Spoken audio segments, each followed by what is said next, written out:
Derivative bank entered into a plain vanilla swap through on OIS on a principal of rupees 10 crores and agreed to receive MIBOR overnight floating rate for a fixed payment on the principal।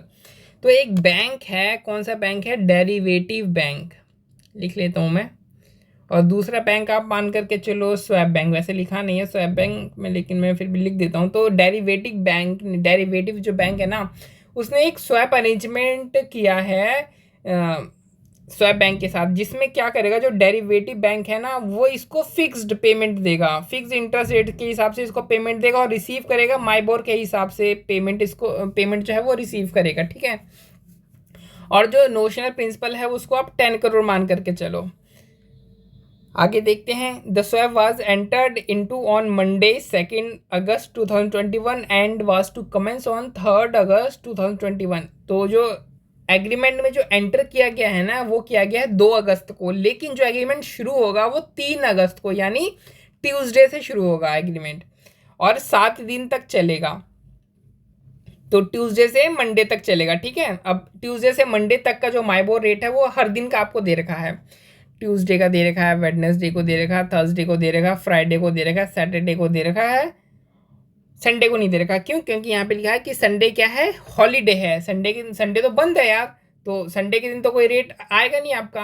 अब सीधा कौन सा rate दिया फिर? Monday का, यानी Saturday के बाद मंडे, यानी संडे को कौन सा रेट लगेगा? अब संडे को कोई नया रेट तो आया नहीं, तो संडे को कौन सा रेट लगेगा? 7.98% का ही संडे को रेट लगेगा। आगे फिर कहता है कि मान लो जो आपकी जो नेट सेटलमेंट है ना वो 317 है। नेट सेटलमेंट मतलब इसने जितना दिया और इसने वापस लिया, इन दोनों का अगर नेट कर दिया अमाउंट को, तो नेट सेटलमेंट अमाउंट कितनी आएगी? 317, ठीक है। अब 317 है, फिर calculate fixed rate and interest rate fixed rate and interest under both legs. कह रहा है कि आपने जो ये जो अरेंजमेंट किया है ना, इन दोनों अरेंजमेंट में कितना कितना इंटरेस्ट जाएगा और कितना इंटरेस्ट आएगा, आपको ये कैलकुलेट करना है। और आपको ये भी कैलकुलेट करना है कि जो फिक्स्ड इंटरेस्ट रेट है ना वो है कितना, ठीक है। तो हम कैलकुलेट कर लेंगे, हमें कोई दिक्कत नहीं है। कह रहा है कि आपको 317 दिन 365 दिन लेने हैं एक साल में, और वही डेसिमल को आपको अवॉइड करना है, ठीक है। तो सबसे पहले हम कैलकुलेट कर लेते हैं कि हमें मिलेगा कितना। तो माइबोर की रेट तो हमें हर दिन की पता है, ठीक है। तो और माइबोर में क्या होता है, हर दिन कंपाउंड होते रहता है माइबोर में। तो हमें क्या करना पड़ेगा, अब हर दिन कंपाउंड हो जाएगा, ये जो है इंटरेस्ट हर दिन कंपाउंड होगा, तो मतलब हमें एक टेबल बनानी पड़ेगी। क्यों? क्योंकि हमें हर दिन की कैलकुलेशन करनी पड़ेगी। तो शुरू करते हैं। तो कॉलम बना लेना, डे का, प्रिंसिपल का, माइबोर का और डेज का और इंटरेस्ट का, ठीक है। पहला दिन कौन सा है? ट्यूसडे। प्रिंसिपल क्या है अपने? 10 करोड़ का प्रिंसिपल है। माइबोर रेट क्या है ट्यूसडे का? 7.75% का है। और डे कितने हैं? एक, क्योंकि एक दिन का रेट है ना, ये ट्यूसडे का है ना सिर्फ, इसलिए एक मैंने लिखा यहाँ पे।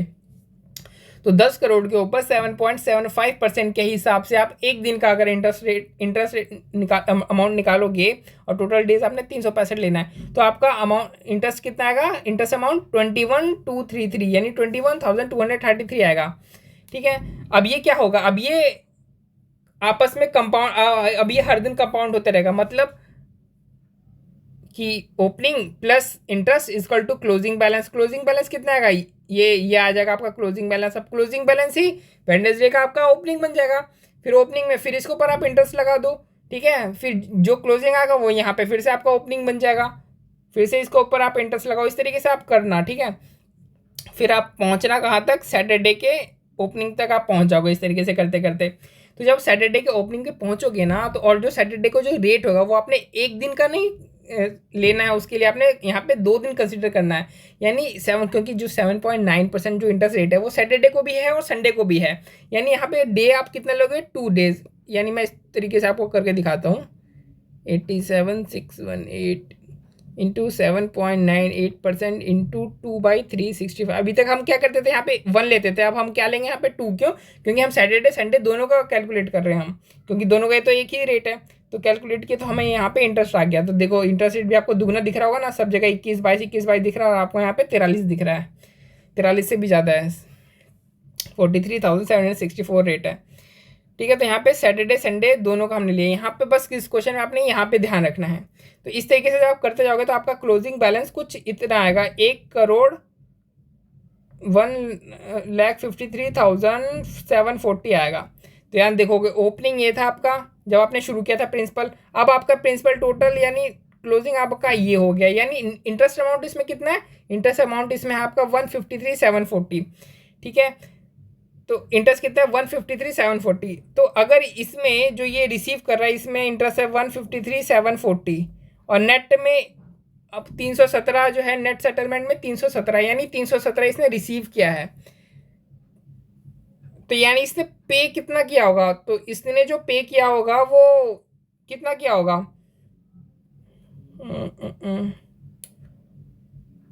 317 माइनस कर दो तो पे कितना किया होगा, जो भी कितना आंसर आ रहा है 153,423, यानी पे इतना क्या हो गया, यानी फिक्स्ड रेट से जो इसने पेमेंट करी है ना वो कितनी है 153,423 की इसने पेमेंट करी है। तो अब हमें ये पता चलेगा कि दोनों का इसने बोला था आपने क्या करना है, आपने दोनों का आपने इंटरेस्ट निकालना है। एक मिनट देखो यहाँ पे लिखा हुआ ना फिक्स्ड, आपने दोनों का क्या निकालना है, इंटरेस्ट रेट निकालना है, इंटरेस्ट अमाउंट निकालना है। तो इंटरेस्ट अमाउंट हमने दोनों का निकाल लिया। इसका कितना आ रहा है माइबोर का 153,740 और फिक्स वाले का कितना आ रहा है 153,423, और दोनों का इंटरेस्ट रेट भी निकालना है। तो माइबोर का तो इंटरेस्ट रेट हमें दे रखा है, फिक्स्ड वाले का हमें इंटरेस्ट रेट निकालना है। तो फिक्स वाले का इंटरेस्ट रेट कैसे निकलेगा, तो प्रिंसिपल तो हमें पता है, प्रिंसिपल कितना 10 करोड़, इंटरेस्ट रेट कितना है ये रहा ये इंटरेस्ट रेट, तो 153,423 10 करोड़ प्रिंसिपल है, इंटू रेट हमें निकालना है इंटू 7/365। तो आपका कितना निकलेगा, कुछ 8% करके आपका इंटरेस्ट रेट निकलेगा, यानी जो फिक्स इंटरेस्ट रेट है वो कितना 8% का है। देखो यहाँ पे भी निकल रहा है आपका। तो सवाल बहुत ही ईजी है, ऐसा ही मिलता जुलता सवाल मैंने एक और करवा रखा है। अब अगर आपको इसमें समझ में नहीं आता तो एक बार आप पहले वो सवाल कर लो, उसके बाद आप ये वाला सवाल करना, ठीक है। तो ये आपका हो गया।